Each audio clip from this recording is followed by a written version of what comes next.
네, 정치권 관심 뉴스들 진단해보는 나이트 포커스. 오늘은 김재섭 국민의힘 도봉갑 당협위원장 그리고 서용주 더불어민주당 상근 부대변인 두 분과 함께하겠습니다. 어서 오십시오.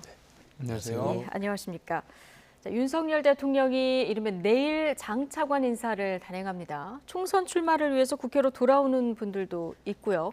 대체적으로 중폭 정도 될 거다 이런 전망이 나오는데 방점이 어디에 찍힐 것 같습니까?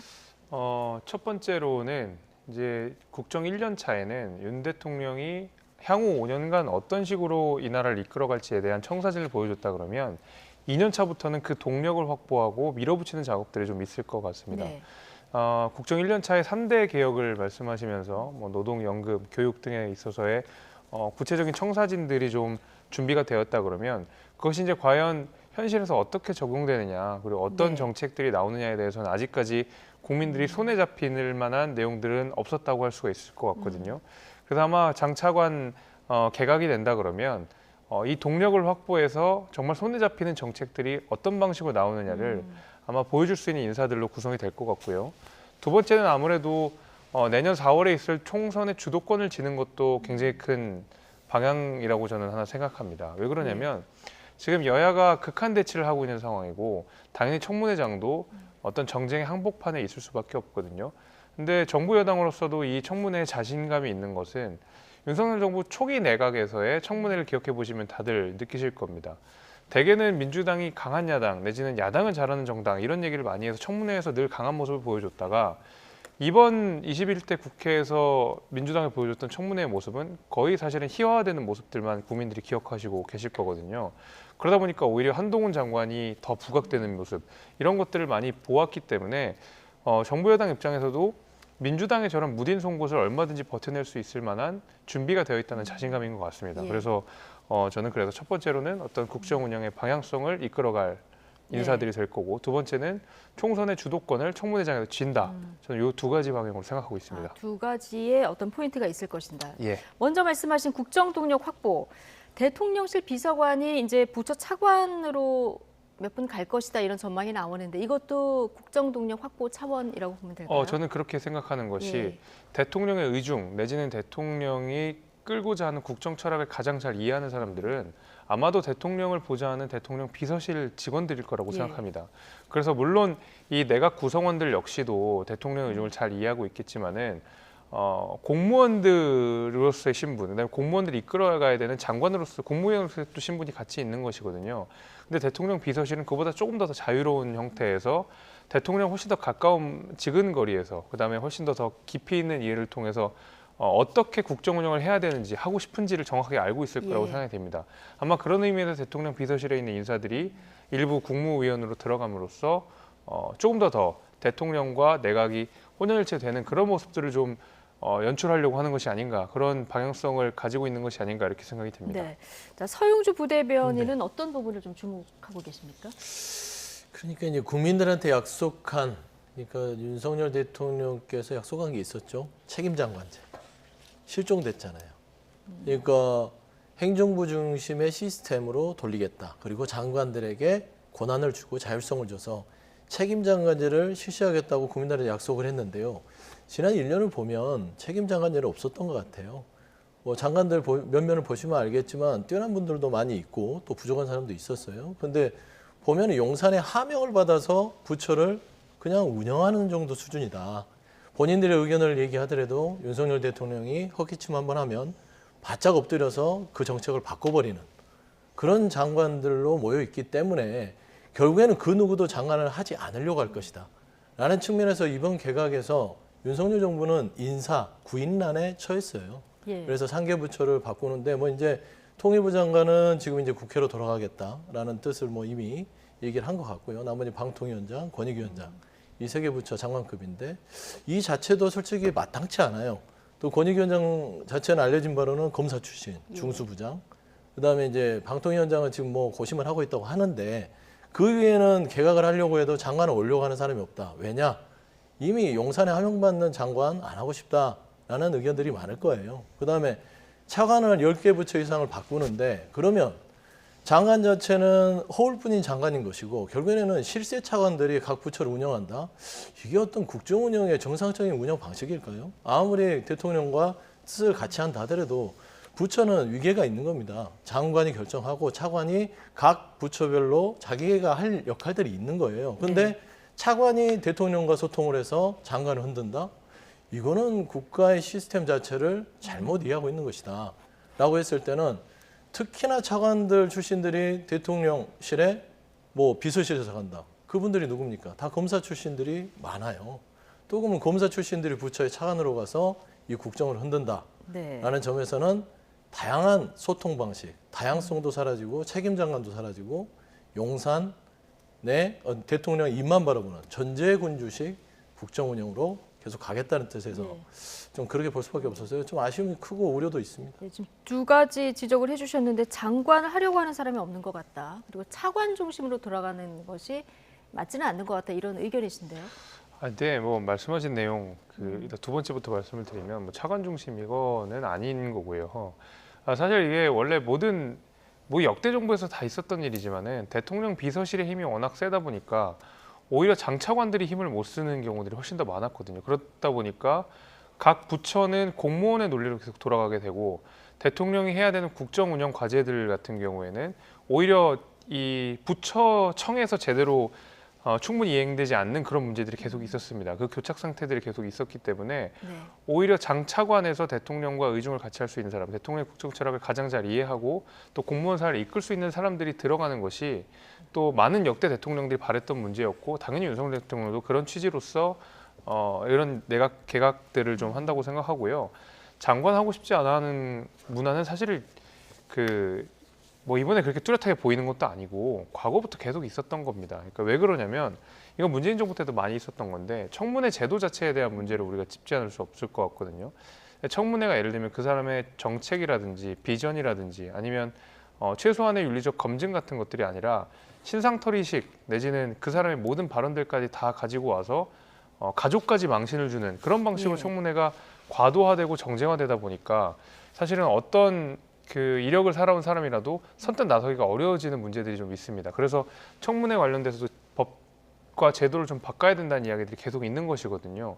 누구도 좋은 인재들이 나서려고 하지 않는다. 이런 문제는 사실 오늘 내일에 있었던 일은 아니었기 때문에 말씀하신 내용은 좀 과도한 비판이라고 생각되고 그에 걸맞는 인사들이 아마 저는 개각에 있을 거라고 생각합니다. 저는 한마디 조금만 보태면 그러니까 청문회 제도의 문제점도 있어요. 그런 것 때문에 장관에 뭐 이렇게 좀 꺼려하는 분도 분명히 있다고 저는 인정을 합니다. 하지만 이번에 개각 내용들은 이미 알려진 바로는 윤석열 정부에서 장관을 하지 않으려고 하는 여러 가지 취재를 해본 결과 대통령실이 각 부처의 장관들의 의견을 전혀 그냥 듣지 않아요.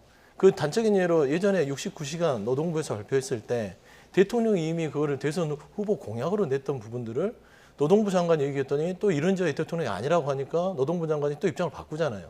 그 다음에 만 5세 입학, 교육부 장관 경질됐죠.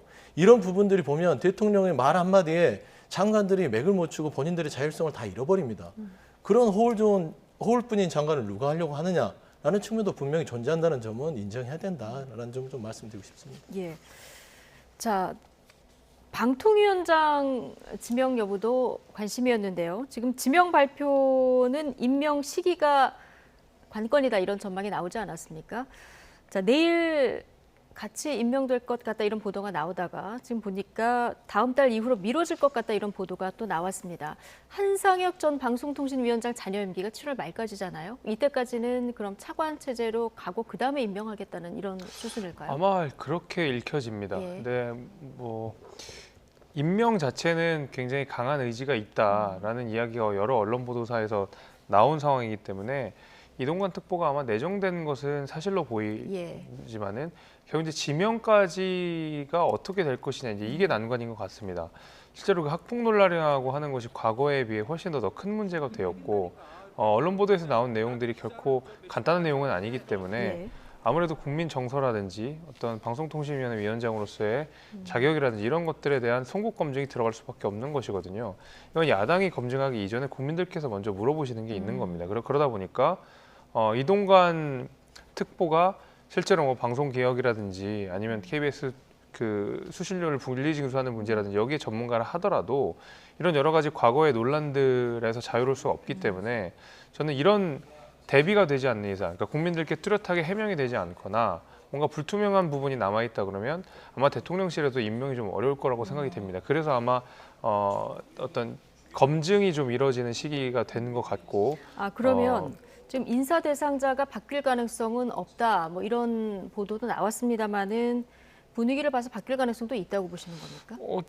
이미 이제 한번 유예가 됐다라는 것은 생각할 시간이 좀 필요하거나 아니면 조금 더 준비해야 될 시간이 필요하다고 해석할 수 있기 때문에 예. 만약에 이제 좀 더 준비를 해야 된다라고 해석이 된다 그러면 임명이 될 것이지만 지금 있는 의혹들이 사실이 아니기 때문에 이동관 그 특보가 준비를 하겠다라는 걸로 보일 수가 있겠지만은 예를 들면 여론이 너무 심상치 않기 때문에 다른 사람도 있을 수 있다라고 해석을 한다 그러면 뭐 그 해석도 맞을 수 있겠지만은 일단 이동관 특보가 내정되었고 임명되는 것은 어느 정도 좀 굳혀진 내용들이 아닌가 이렇게 생각이 됩니다. 예.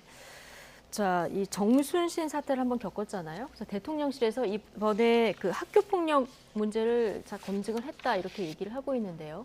자, 그런데 법무부에서는 또 이동관 특보 아들 학폭 의혹의 자료를 요청 안 했다 이런 보도도 또 함께 나오고 있어서요.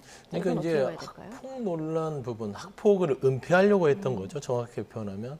그런데 이제 법무부에서 자료 요청조차도 안 했다는 건 이거 국민들의 어떤 감정을 완전 무시하는 겁니다. 네. 그러니까 대수롭지 않게 여기는 것이죠. 대통령실에서는 일단 구두 질의는 했다 이런 입장이거든요. 그러니까 구두질의가 무슨 말입니까? 이게 방통위원장 자리는요, 장관급으로서 그래 정말로 중요한 자리입니다. 방송 장악, 언론, 특히나 국민들이 언론을 통해서 많은 정보를 듣지 않습니까? 그렇기 때문에 그 자리는 정말 중립적이고 독립성을 가져야 되는 자리입니다. 예. 그리고 인사 검증이라는 것은요, 왜 중요하냐면 지나온 길을 보면 그 사람이 고위공직자로서 적합한 거를 보는 거예요. 그렇기 때문에 정말로 세밀하게 자료 검증들을 내부적으로 해서 국민들한테 선보일 때 이 사람 괜찮은 사람이다 라고 해야 될 거 아닙니까? 그런데 이동관 특보 같은 경우는 학폭 은폐뿐만 아니라 언론 장악에 대한 부분들은 과거 이명박 정부 시절에 이미 다 드러나 있는 부분입니다. 특히나 국정원의 특활비를 받았다는 의혹에서 그걸 가지고 KBS 인사 개입, 성향 분석을 통해서 했다는 부분 문건들이 국정원 문건이 나와 있지 않습니까? 네. 그런 이력들을 가진 사람을 예전에 그런 잘못을 그러면 과오를 싣고 새롭게 태어날 겁니까? 이미 그런 잘못이 과오가 있는 분은 또 이 자리를 오면은 그 같은 과오를 반복할 수 있기 때문에 배척시키는 겁니다. 그게 인사 검증의 주 요인이에요. 예. 그런데 지금 이 정부는 국민들도 반대하고 다수의 언론 진영에서도 좀 우려를 표하는데 왜 이걸 밀어붙일까요? 이거는요, 그냥 내가 하고 싶은 대로 하겠다라는 윤석열 정부의 국정 철학이 그대로 드러나기 때문에 이동관 특보를 방통위원장으로 임명하는 순간 윤석열 정부의 수준을 국민들한테 보고하는 꼴이 될 것이다 라는 좀 말씀드리고 싶습니다. 네. 자, 개각이 발표가 되면 곧 청문회 정국으로 돌입하게 되겠죠. 7월 임시국회 벌써 전운이 감도는데요. 만약 이동관 특보가 임명이 된다면 최대 격전지가 될 것 같습니다. 정치권 반응 듣고 오시겠습니다. 이동관 대통령 특보의 방통위원장 지명이 기정사실화돼 있습니다. 국민은 물론이고 언론계에서도 반대가 훨씬 많습니다. 직권남용과 방송장악으로 상징되는 인물로 방송통신위원회의 중립성과 독립성을 지켜내기는 어려울 것으로 국민들은 보고 있습니다. 윤석열 대통령은 국민의 뜻을 존중하시기 바랍니다. 특별히 대안이 있는 것 같지도 않고 또 대통령과 신임도 있고 여러 가지 측면에서 이동관 특보는 적어도 차선 정도는 된다. 몇 가지 언론에서도 제기하고 있는 여러 문제들은 충분히 극복이 되는, 해명이 되는 것이 아니냐 이렇게 보고 있습니다. 네, 지금 여권에서는 충분히 극복되고 해명되는 것이 아니냐 이렇게 보는 의견이 나왔습니다마는 야당에서는 임명을 강행하는 것은 국민에 대한 선전포고다 이런 입장까지 나온 상황이거든요. 지금 야당에서 거의 송곳 검증을 벼를 텐데요. 어떻게 보십니까? 그러니까 선전포고까지는 네. 아니라고 생각이 되고요. 이제 야당 입장에서야 모든 그 청문회 대상자들에 대해서 흠집을 내고 이제 시작하게 되고 청문회장에서 더 격론을 벌이게 네. 되는 거니까 응당할 수 있는 이야기라고 생각이 됩니다. 그럼에도 불구하고 이제 여당에서도 잘 생각해야 되는 부분이 이런 것 같습니다. 그러니까 이동관 특보 아들의 학폭 논란 자체에 대한 명쾌한 해명이 있지 않았다라는 것이거든요. 예를 들면 학폭이 있었다와 후에 사과가 이루어졌다라는 조금 것은 다른 맥락인데 예. 예를 들면 사과가 있었다고 해서 학폭 논란이 사라지는 건 아니지 않습니까? 그래서 그런 사실관계들이 아직까지는 뚜렷하게 해명되지 않다 보니까 국민들께서도 그러면 그래서 학폭이 있었던 거야? 있었다 그러면 어떤 것이 있었고 그 이후에 사후 처리가 어떻게 됐던 건가? 그 이후의 맥락들이 어떻게 된 것인가? 예를 들면 사과가 이루어졌던 것인가? 이런 내용들을 명쾌하게 듣고 싶다라는 것은 실제로 많은 국민들이 말씀하시고 계시는 거거든요. 그래서 그런 부분들이 명쾌하게 해결되지 않았다는 부분 때문에 야당에서도 많은 비판이 있지만 아마 이렇게 지금 유예가 되면서 그런 부분에 대한 대비를 좀 하는 거라고 생각이 됩니다. 아니면은 대비할 수 없는 부분에 대해서는 확실히 사과를 하고 넘어가야 되는 부분인 것 같고요. 그래서 야당 입장에 충분히 비판은 하지만은 준비를 좀 해서 국민들께서 좀 명쾌하게 아실 필요는 분명히 있겠다. 저도 그 생각을 하고 있습니다. 예. 만약 내일 같이 발표가 안 되고 뭐 한 달 정도 좀 미뤄진 이후에 방통위원장 지명이 된다고 하면은 대상자가 바뀔 가능성도 있다고 보십니까? 저는 바뀌어야 된다고 보고 있죠. 뭐 가능성보다는 윤석열 정부가 그나마 국민 앞에서 실수하지 않으려면 교체를 해야 됩니다. 그리고 내정을 고집하면 안 되고요. 그러니까 이동관 특보에 대한 부분들은 두 가지로 보면 돼요. 학교폭력의 은폐에 대해서 아까 말씀한 대로 명확하게 본인이 이야기를 하지 않고 있어요. 그 태도가 고위공직자로서 자격이 없다. 사과를 하려면 분명히 사과를 하고 있는 사실에 대해서는 분명하게 밝혀야 되는데 그걸 어물쩡 거짓 해명으로 넘어가는 부분들이 있다. 두 번째, 이동관 특보는요. 언론이라는 그 관리하는 측면에서 방통위원장으로서 이미 오염된 분입니다. 예. 이명박 정부 시절에 이미 언론 장악을 하려고 했다는 곳곳에 갖가지 의혹과 증거들이 넘쳐납니다. 근데 중립성과 독립성을 가져야 될 방통위원장이 이미 오염된 분인데 그 오염된 사람을 왜 굳이 끌어들여서 지금 현재 윤석열 정부의 새로운 첫 방통위원장으로 임명하려고 하는 것인가? 라는 측면에서는 지금 윤석열 정부는 실수하고 있다라는 점에서 유의한 거는 참 잘한 것 같아요. 그 시간 동안 정말 현명한 판단을 하길 바랍니다. 예. 자, 앞서 그 장관 할 사람이 없다 이런 얘기 해주셨는데 그 가운데 이유 중에 하나가 이제 신상털이식 인사청문회 이게 원인으로 꼽히기도 했습니다. 오늘 전해철 민주당 의원이요 윤리청문회와 역량청문회를 별도로 구분해서 여는 인사청문회법 개정안을 대표 발의했는데요. 야당 의원이 발의를 한 거예요. 어떻게 보십니까? 그러니까 이게 왜냐하면 여야 공이 다 있었던 문제였거든요. 그러니까 뭐 당연히 문재인 정부 때도 신상털이식으로 청문회를 하다 보니까 정말 좋은 인재들이 장관으로 나오기가 어려운 구조가 좀 됐습니다. 그러니까 민간 영역에서 하다 보게 되면 사실 정치권의 기준과는 좀 다른 루트를 걸어온 사람들이 많이 있을 거거든요. 예를 들면 기업을 운영한다든지 했을 때 통상적으로 요구되는 어떤 뭐 투명도라든지 뭐 어떻게 표현해야 할지 모르겠습니다만은 걸어온 행적 같은 것들의 기준이 정치권이 훨씬 높기 때문에 실제로 어떤 업계에서 전문성을 가진 사람이 있다 하더라도 이것이 정치권에 가면 문제가 되지 않을까라는 우려 때문에 선뜻 나오지 못하게 되는 문제들이 있습니다. 그러다 보니까 계속 정치에서 오랫동안 활동하셨던 분들, 그러니까 이런 검증이라든지 아니면 뭐 청문회에 대응이 가능한 커리어를 밟아온 사람들만 장관으로 나서게 되는 일들이 좀 생기거든요. 그러다 보니까 새로운 사람들이 정치권에 들어와서 새로운 사람들이 정부 인사로 구성돼서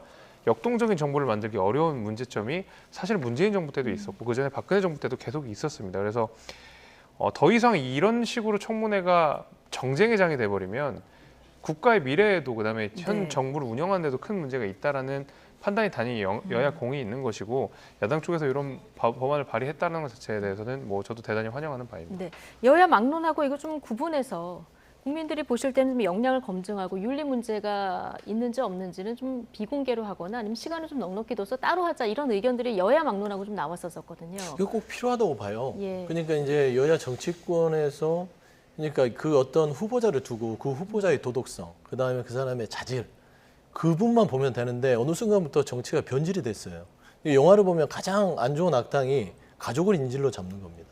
근데 본인에 대해서 그러니까 그 상대방, 그 후보자에 대해서 당신이 어떻게 살았는지에 대해서 검증하는 거 도덕적으로 신상털기는 괜찮아요.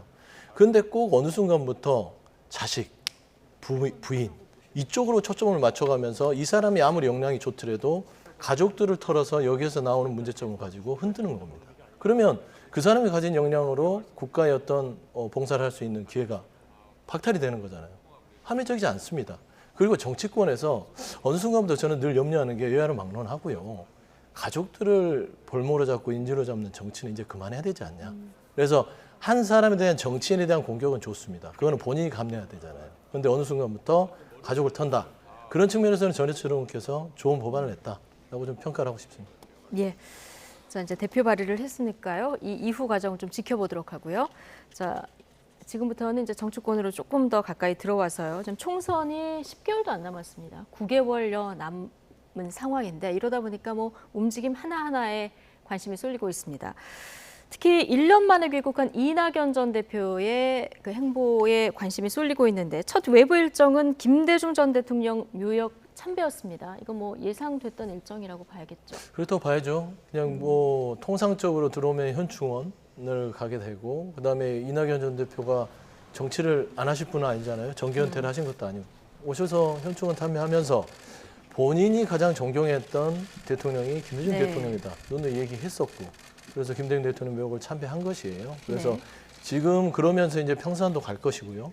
여러 가지 이제 노무현 대통령 묘소도 갈 것이고 예. 뭐 정치적인 일정을 통상적으로 소화를 하는데 아무래도 이낙연 전 대표가 돌아온 부분들에 의미를 부여하다 보니까 예. 그냥 당연한 일정에 너무나 많은 의미를 부여한다라는 네. 저는 그런 생각들이 들어요. 네. 그래서 이낙연 너무 전 예상된 일정인데 그렇죠. 이미 해석만 많이 따라다니는 겁니다. 아니 이낙연 전 대표가 아니더라도 그 누구가 정치를 하는 저 정도의 중량급 정치인이 1년을 외국에 있다 돌아오면 다 저런 일정 합니다. 네. 근데 거기에 다 특별한 의미를 부여하면 솔직히 정치인이 어떻게 움직입니까? 저는 네. 그런 의미에서는 지금 현재는 통상적인 일정을 하고 있기 때문에 더 큰 의미를 부여하지 말고 조금 더 기다려 보세요. 네. 중요한 것은 이낙연 전 대표가 어떤 메시지를 날리느냐. 첫 메시지를 예. 제가 봐서는 대정부 투쟁 메시지가 첫 일성이 되지 않을까라는 측면에서는 지금 뭐 김대중 대통령을 먼저 만났다. 지금 이재명 대표는 왜 안 만나냐. 네. 이런 설들은요. 아무 의미 없는 좀 비생산적인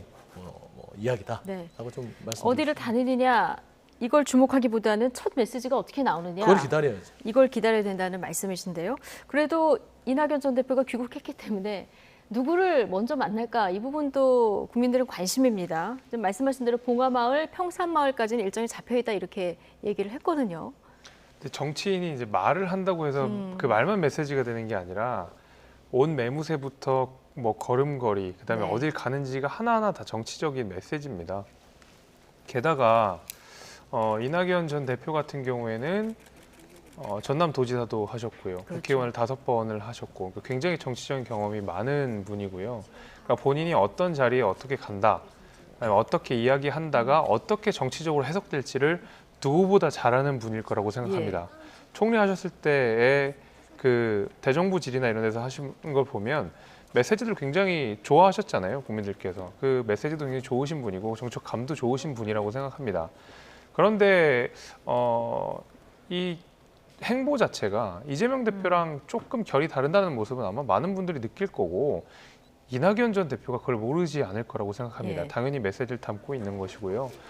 실제로 육성으로 나온 메시지들도 공항에서 나온 메시지를 보게 되면 제가 좀 이상했던 것은 대개 이제 야당 지도자급에서 나오는 비판들 가운데서는 여당에게 뼈아픈 비판들이 분명히 있습니다. 이거 여당이 좀 잘못한 것 같고 정부가 잘못한 내용들에 대해서 뼈아프게 지적하는 그 부분들이 있는데 이낙연 전 대표가 공항에서 했던 얘기들은 여당에게 뼈아프기보다는 야당에게 좀 더 뼈아픈 얘기였던 것 같아요. 그러니까 네. 뭐 지금 뭐 이런 실정들이 있고 여기에 내 책임이 있다. 그 내 책임이라는 것이 뭔지를 파고 들어가면 결국 이 야당을 제대로 이끌지 못했던 민주당을 제대로 이끌지 못했던 네. 본인의 정책 책임을 이야기하는 것이거든요. 그 얘기는 다시 이야기하면 지금 민주당이 많이 망가져 있다라는 것을 다시 얘기하는 거라고 저는 보고 있습니다. 그 가운데서 이재명 대표가 지금 민주당의 책임자로 있는 것이고요. 그래서 네. 이런 메시지들 하나하나가 그냥 저는 의미를 두지 않고 해석할 수는 없는 노릇이고 예. 저는 굉장히 깊은 의미 하나를 담고 있다고 생각합니다. 네.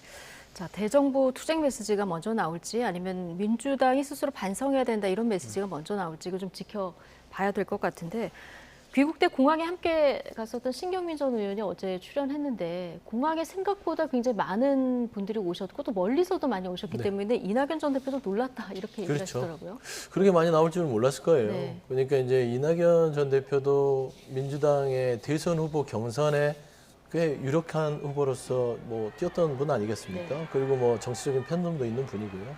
또 나름대로 국무총리까지 역임하셨기 때문에 여러 가지 지지자를 두텁게 갖고 있을 거예요. 근데 본인이 생각했던 한 뭐 200~300명 나올 줄 알았다 한 1000명 정도 뭐 그렇게 예측을 하시더라고요. 그래서 아마 이제 현장에서도 좀 목소리 톤도 높아진 부분도 아마 그런 것도 있을 거예요.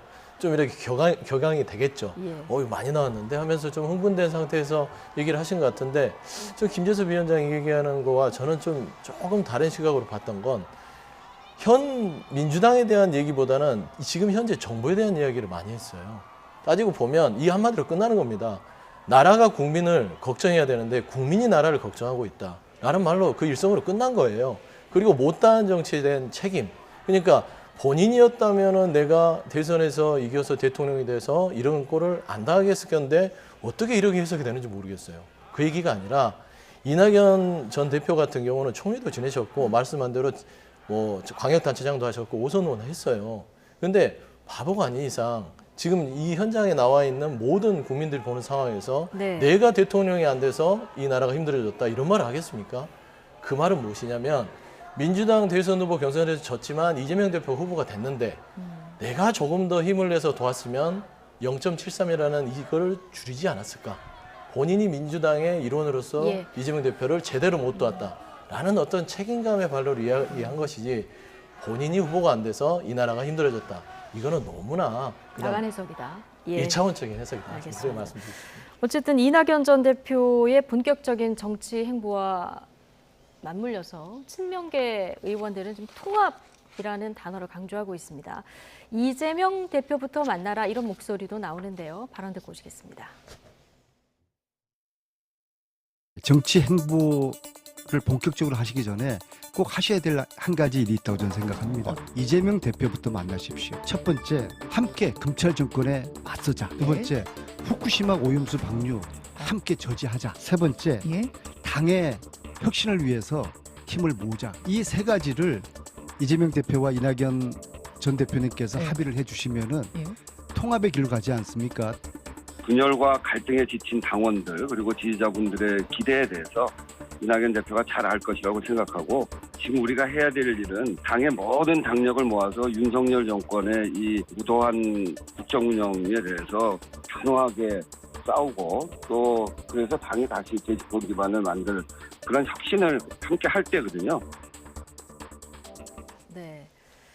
자, 본격적으로 정치 행보를 하기 전에 이재명 대표부터 만나라 이렇게 주문하는 목소리 좀 듣고 오셨는데 근데 이낙연 전 대표는 또 그렇게 서두른 것 같지는 않고요. 어떻게 보십니까?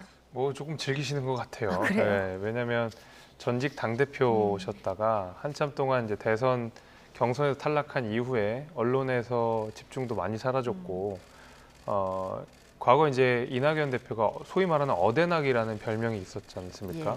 어차피 대통령은 이낙연 이런 별명이 있을 정도로 정치권에서 가장 화제의 인물이었습니다. 그럼에도 불구하고 민주당 경선에서 이재명 대표에 대해 패하고 사실상 그 뭐 유학이라고는 하지만 글쎄요 뭐 유학하실 나이는 아니기 때문에 저는 조금 쉬다 오셨다고 생각을 하는데 오랜만에 그 한국으로 돌아오셔서 네. 정치권 중심에 서셨거든요.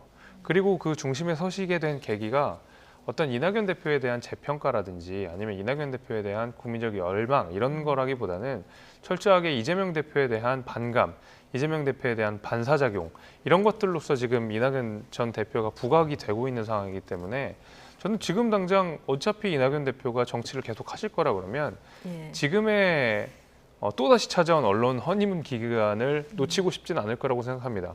결국 이재명 대표와 손을 맞잡고 열심히 해보자라고 하는 사실은 틀에 박힌 대답을 국민들께 예. 일찍 보여주고자 저는 이재명 대표를 일찍 만날 거라고 생각하지는 않습니다. 그렇군요. 자, 앞서 안민석 의원의 얘기를 들어보면 첫 번째 검찰 정권에 맞서자, 두 번째 후쿠시마 오염수 방류 함께 저지하자, 그리고 마지막 부분을 좀 주목해서 봐야 되는데 당의 혁신을 위해서 힘을 모으자 이렇게 얘기를 했거든요. 그런데 혁신의 방향에 대해서 이 두 분이 같은 방향으로 통합의 목소리를 낼 수 있을까요? 뭐 결국엔 그렇게 되겠죠. 결국엔 그렇게 뭐 될 다른 거다. 목소리가 네. 나오더라도 결국엔 그렇게 될 건데 안민석 의원 외에도 여러 의원들께서 왜 이재명 대표부터 먼저 만나지 않느냐 얘기를 하세요. 급하세요. 뭐 지금 이재명 대표를 안 만나겠습니까? 만나겠죠. 그러니까 정해진 현충원 일정과 전직 대통령 모욕들을 참배하고 이낙연 전 대표가 본인의 일정에 따라서 차근차근 만나면 되는 겁니다. 그러면은 지금 또 다른 말대로 현충원 안 가고 이재명 대표부터 만나면 그게 또 좋은 모습일까요? 또 그것도 네. 아니잖아요. 그러니까 저는 그런 생각이 들어요. 그러니까 검찰 정권에 맞서자, 후쿠시마 오염수에 대해서 대항하자. 그다음에 당의 혁신을 위해서 한 목소리를 좀 뭉쳐서 통합하는, 화합하는 모습을 보여달라. 그렇게 할 겁니다. 이낙연 전 대표가 그렇게 이미 할 생각을 가지고 네. 귀국에서 정치 행보를 시작했다고 저는 생각하는데 급하다. 네. 제가 말씀드린 건 좀 기다려봐라. 당의 혁신까지 다 같이 할 건데 좀 기다려야 된다. 당연하죠. 당의 혁신이란 그렇습니다. 모든 정당 정치라는 건 혁신은 하나의 목소리로 가는데 하나의 목소리로 가기 전까지는 다양한 목소리가 들어갑니다. 그러니까 이런 기대를 하면 안 돼요. 이낙연 전 대표도 이재명 대표와 똑같은 목소리를 내야만 이게 화합이고 혁신이고 통합이다. 네. 라고 하는 것은 너무 일차원적이지 않습니까? 서로 다른 목소리를 내서 그 목소리 가운데서 가장 좋은 방안을 도출하는 것들이 혁신이 되겠죠. 그게 민주당을 살릴 수 있는 빛나는 혁신이 될 것이다. 라는 점에서는 다른 목소리를 염려하지 말고 예. 이낙연 전 대표가 당을 얼마만큼 사랑하고 어떤 방향으로 다가오는지 여기에 대해서 기다릴 수 있는 좀 여유를 가졌으면 좋겠다. 예. 좀 저는 좀 말씀 좀 기다리는 드리고 여유를 싶습니다. 가져보자. 네. 국민의힘으로 가보겠습니다. 윤석열 대통령이 여권 관계자들과 만난 그 사석에서 내년 총선 목표로 170석을 언급했다. 이런 보도가 얼마 전에 나왔죠. 근데 여진이 좀 이어지고 있습니다. 관련 발언 듣고 오시겠습니다. 과거 박근혜 대통령이 총선에 개입함으로써 2년 징역형을 받았는데요. 그때 담당했던 검사가 윤석열, 한동훈 검사였다라고 하는 것은 온 세상이 아는 사실입니다. 대통령은 선거에 개입하면 안 됩니다. 그러나 개입하고 싶은 마음이 굴뚝 같을 것이고요. 그것은 불법이라고 하는 방식을 통해 나올 것이고 검사 공천이라고 하는 방법을 통해 나올 것이다. 이렇게 생각하고 있습니다. 170석을 달성하기 위해서 온 국민이 우리 당을 지지해달라. 이런 이야기를 하면 이것은 선거법 위반이죠. 네. 그리고 그 비슷하게 말씀하셨다가 탄핵 소추 노무현 전 발의가 대통령. 되었던 노무현 전 대통령도 예. 있죠. 그럼 뭐 그 정도에 이르지 않았고 170석 정도 얻어야 우리가 안정적으로 국정을 수행할 수 있다 이런 의미이기 때문에 대통령으로서야 그 희망사항을 말씀하신 거라고 봅니다. 네. 이제 민주당에서는 선거 개입이고 현행법 위반이다. 이런 의견까지 나왔고요. 지금 여권에서는 국정 운영을 하기 위한 대통령으로서의 어떤 희망사항이다. 이런 해석이 나왔는데요. 그러니까 예를 들면은 이것을 뭐 정당 관계자나 아니면 정부 부처 공무원들에게 170석을 해야 되니까 그에 맞는 움직임을 해주십시오라고 얘기하면 이건 명백한 선거법 위반이지만 170석 정도가 돼야 안정적인 국정 운영을 확보할 수 있다는 그거 가지고 선거법 위반까지 가는 건 조금 과도하다고 생각합니다. 물론 뭐 대통령께서 정치적 중립을 엄중하게 지켜야 되는 것이 사실이지만은 그렇다고 해서 민주당이 주장하는 것처럼 이게 뭐 선거법 위반이 되고 박근혜 전 대통령의 탄핵 이야기까지 꺼낼 내용은 아닌 것 같고요. 과거에 이제 뭐 문재인 대통령 저희 뭐 4.7 재보궐선거 있을 때 부산의 가덕도 신공항이 가장 중요한 이슈인데도 불구하고 그 당시에 가덕도 신공항을 굳이 찾으면서 당시 야당이었던 국민의힘에서 엄청나게 비판했던 적이 있었습니다. 그 당시에 여당이 이게 왜 선거법 위반이냐 그냥 필요해서 그냥 간 거다라고 주장을 했던 게 바로 민주당입니다. 그래서 입장을 바꿔놓고 생각해 보면 지금 하시는 이야기가 과거에 민주당이 했던 얘기랑 좀 배치되는 면이 분명히 있고 좀 과도한 글쎄요, 뭐 선거 개입이라고 하는 것이 좀 너무 과도한 주장이라는 생각이 좀 있습니다. 예. 과거에도 뭐 현직 대통령의 말 그리고 어디를 찾느냐 이런 것 가지고 이런 공방이 좀 있었는데요. 자, 이번 건은 어떻게 보십니까? 뭐 선거법 위반 소지는 따져봐야 되겠죠. 대통령은 아주 이 정치 특히나 이제 총선 개입은 하지 않아야 됩니다. 왜 오해할 발언을 하시죠? 170석 얘기 안 해도 되잖아요.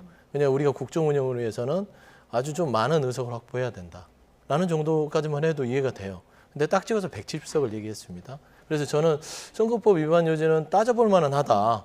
라고 생각은 되는데 뭐 이거를 가지고 뭐 과거에 네. 어떤 박근혜 전 대통령에 대한 이런 예까지 들어가는 것들은 뭐 국민적인 판단이 필요할 것 같고요. 네.